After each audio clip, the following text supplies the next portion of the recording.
Okay, இன்னைக்கு டே 4 of learning German. இன்னைக்கு வந்து ப்ரொனவுன்ஸ்னா பார்க்கலாம். ஐ வந்து இஹ், யூ வந்து து, ஹீ வந்து எர், ஷீ வந்து சி அப்படின்னு சொல்லுவோம். இட் வந்து எஸ், வீனா பியர். பாருங்க, இங்கே இங்கிலீஷில் எழுதியிருக்கேன் பார்த்தீங்களா? இதை வந்து நம்ம ப்ரொனவுன்ஸ் பண்ணுறக்காக சைடில் எழுதுறது. பியர், யூல்னா இயர், டே, சி, யூ.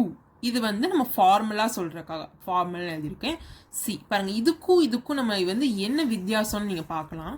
இங்கே வந்து ஸ்மால் லெட்டர் எஸ் யூஸ் பண்ணியிருக்கேன், இங்கே கேப்ஸ் லெட்டர் எஸ் யூஸ் பண்ணியிருக்கேன். நம்ம வந்து ஃபார்முலா யூஸ் பண்ணும்போது நம்ம எழுதுகிறோம் அப்படின்னா அதில் தெரியணுங்கிறக்காக நம்ம கேப்ஸில் வந்து சி அப்படின்னு சொன்னோன்னா அதை நம்ம ஃபார்முலா யூ அப்படின்னு சொல்கிறோம். நார்மலாக நீ வந்து உன் ஃப்ரெண்ட்ஸ்கிட்ட பேசுகிறீங்க அப்படின்னா து அப்படின்னு யூஸ் பண்ணுவோம்.